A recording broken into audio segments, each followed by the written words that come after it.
guys, it is Lamchops99 here, and I'm going to be bringing you a small market tip video again. This video is a little bit different though. A lot of people ask me in the comments at least, what my thought process is in buying players and how I kind of keep up my puck total. So that's what I'm going to do today. I have about 1.3 million pucks, if you can see that in the top right. But I am going to show you how I buy players. So I go to the start of the week. Always, usually I do that unless I'm buying like Ovechkin or Datsuk in the regular players. But usually I stick with the stars of the week, and there's no actual general minimum price or maximum price I put on. I just like to look at all the deals, so I just go to the starts of the week, and it's a good way to kind of just look at player prices, make sure you're up to date with them.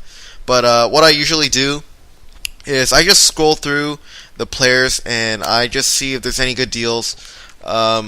I usually only go for the very expensive players, so if you don't have that much money, you can always do it with different players, but this is what I usually do. I usually go for players that are like 200k plus. Like here, Henrik Sedin. So you can see he's like 250k, but I know for a fact he only goes for like 225 to 230. So there's no point in me buying him because I know I'm not going to make that much money off him. Like if I can put him at 300k, but no one's going to want to buy him. Spezza, 250k is not a bad price. If we keep going here. Okay, so there's Malkin here with 200k bid. I'm not sure how much he's going for, but that looks like a good deal. But we're going to have to wait and see. I just add people to the watch list who I think would go for a lot of money. So let's keep going. Carlson for 100k is not a bad deal, but he's going for like 110, so it's pretty hard to make money off him. Lundqvist, no. Just going through the players right now. But right now it's like 11 a.m., so there's not that many players up in the market, especially Eastern Standard Time. Market's totally dead during the mornings. Jonathan Huberdeau. So 96 Stamkos for 600k. That's not a bad deal, but he is going for about 610. So if you were to buy it at 600k, you'd be losing money if you were trying to sell it at maybe 640, because there's a lot of Stamkos selling at like 620, 630 right now. So I would like to stay away from Stamkos. Keep going here. Doesn't seem like I'm going to find any other rares. Marian Hossa usually goes for 60k. Got Suter, Price. No one really above 200k in my opinion. So we'll keep going past the 1 hour mark. You don't always have to stay under the 59-minute mark. I always go above just in case. Let's keep going. So 99 Crosby, 850k. He's going for about 800k now, so it's a waste of money to buy him out at 887 because people know his price, and if you were to sell him really expensive, people will start putting them cheaper, and that's just kind of a rule I do. If you put up a player too expensive, people usually want to beat that price, and they know they can make money off it, so they're going to flood the market with Crosbys, and multiple people do this, so it's a waste of time. 95 Crosby for 605k. That's not a bad deal. I will add that to the watch list. He goes for about 650, 660, so I could make some money off that potentially. So always add him to the watch list. Keep going here. 92 Keith. I'm not interested. Gagne. I don't see really anybody. Okay, Malkin here. See, if you look at Malkin right now, there's one at 220. If you were to bid out on the other one at 200k, the little amount you can sell it at is 211k before you break even. So just to sell it at 218, 219 for that Malkin, like say you're bidding 200k for a Malkin, unless you're going to use it on your team, you're barely going to make any money off him because I already see two here, and if you put it at 220, 218, like no one's going to buy it. There's too many in the market. Keep going, and probably the person that has that 218 or 219 will probably want to beat you as well in terms of price, so it's a waste of time and money to bid out on Malkins, I think. Keep on going here. Kane, another 99 Crosby for 830, so he's getting closer to that 800k mark. Let's see here. Patrick Kane, no, he goes for about 350, 360. Keep going here. Malkin, see, 210, so if you're to bid on that Malkin, you wouldn't make any money because there's too many in the market, and this guy would definitely beat you with the 210k buy now. Tuukka Rask, he goes for about 170, so that's a pretty average price. 92 Crosby, for 420, that's a pretty good deal. The regular one goes for about 360 to 370, so to get a +2 bonus for 50k is a pretty good deal in my opinion. But we all know Crosby's value is all over the place, just because the 99 Crosbys are pretty cheap in the market. 96 Stamkos, I stop usually around the 3-hour mark because there's no point of keep on going. Usually, all the people buy out the good players around the 3-hour to 6-hour mark by that time. Between 1 and 3, the 1 and 3 hour mark, it's only 2 hours, so it's not that bad. And usually people like to put it up for 3 hours. There's nothing really else here. Yeah, so I think that's about it. So you guys might be wondering why I don't buy out smaller end players, and the reason why is because it's just a waste of time for me just to make 5 to 10k.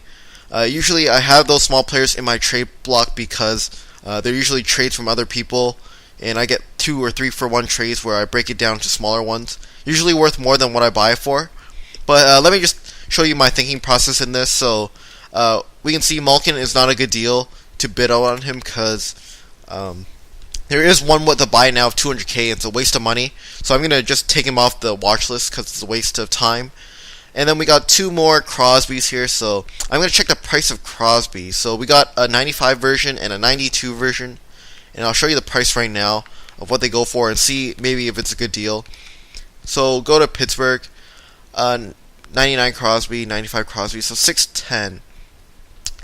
You can see all the Malkins in the market right now. It's just flooded.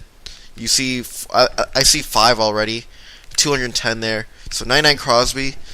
So there's 192 Crosby here, the one that I just added to the watch list for 420k. There's one by Rebels86 who just put at 50, and then 99 Crosby, 999k. Nothing really that good. 95 Crosby for 690. So I know if I buy out the other 95 Crosby for 610, I could potentially sell for 670 to 680. And yeah, so there's another Malkin, 3 Malkins here on this page, 5 on the other page. So it's not a good investment to go into Malkins right now because there's too many. Maybe in the future, but not now. But looks like both Crosbys are pretty average in price. If we go back to our watch list, let's just wait. Sorry, wrong page. Go back to the watch list. If I were to buy out this Crosby here, I would maybe be able to sell it at 660 to 670. That's why I'm selling. I already have a 95 Crosby, and that's why I'm selling it for. If you can see right here, I am selling a 95 Crosby right here for 670, and no one has bought it out for 12 hours. So to maybe invest in this Crosby is not a good deal, just because there's already a 95 Crosby in the market. If that person plans to maybe lower his price, I won't be able to make any money off this, so I'm going to just remove it. Plus, I already have a 95 Crosby in the market, so there's no point. I'll keep that, I'll remove that one. And this 92 Crosby is pretty interesting because there's not any in the market with a buy it now, and I did buy out another Crosby, a 92 Crosby for 420 as well, so to have a monopoly on him, it's always a good thing to have a monopoly, because if there's someone that wants to pay maybe some extra money to get a +2 boost on his regular Crosby, they don't really know his price. If you have a monopoly on it and then you're selling at maybe 480, 490, that person doesn't really have a choice. And the difference between a 90 Crosby, that it's like 379 to 380k, to this 420k, most people are going to think that he's a lot more expensive than the regular Crosby. And the price for 95 Crosby right now, I know I'm filling you guys up with numbers, but 95 Crosby is going for about 650. So the difference between a 90 Crosby and a 95 Crosby is quite a difference. And I don't think that 420 is halfway of 400 or 375 and 650. So this is a good deal. I think I can sell them for 499 to maybe even 480. That would be about 40 to 50k profit if I do sell him. So I'm gonna buy out this Crosby. I already have one, but to have a monopoly on him is always a good thing. And just to buy him out, there are none with buy it nows except my other one, and that's always a good thing because you just made it even more rare in the market. So I'm gonna buy that Crosby. So hopefully you guys saw my thinking process in buying that player. He's a pretty expensive player, but I always make my return back always, because I know that there's not that many Crosbys in the market, those playoff edition Crosbys, and I know that people can be manipulated to buy 92 Crosbys, or if I have a monopoly on them, I can always make money off it. So hopefully you guys enjoyed that market tip video. Here are some players I have up right now. So I bought another 92 Crosby. I might just take this other 92 Crosby down so I can sell them for higher. But hopefully you guys enjoyed that video. I don't know exactly if you guys want to do it for smaller end players. That's why I started in the beginning, but I usually went for... how I started was I bought change team cards, and then I had about $1 million, and I bought all the high end players, and those usually went for a lot. Especially back then, high end players were really rare in the market. When I picked up like Marian Hossa Star of the Week and players like Luongo Star of the Week, they were always pretty expensive, and the prices never fluctuated that much. So when I saw a good deal, it wasn't hard to make money off them. But now when the market's not that good, it's still okay to make money, but it's a bit harder than it was before. But you can always get a good deal, like the Crosby I just bought out. So hopefully you guys enjoyed that video. I suggest that you have as much starting EA pucks as you can. Have as much capital as you can to buy as much, buy the highest end players you can buy, because a lot of people are right now just upgrading to the highest end, and it's a good method right now just to invest in very high end players, because it's just the way to go. A lot of people are just upgrading, selling these low-end players, especially these low-end players right now. A lot of them, like Taves and Horton and Bickle, Keith, there's tons in the market, and it's a real waste of time to just buy out small players for making 2-3k profit and having a chance of not making your money back, while I can just buy a Crosby, and I know that I might be able to make at least 50 to 60k profit. Always, when you have more money, the more money that you have, the more money you'll make, and that's just kind of way I look at things in the NHL market. So hopefully you guys enjoyed that video. Hopefully you can buy out cheap players and you can make money just like me. So hopefully you enjoyed this video. Leave it a like, and see you guys later. Bye.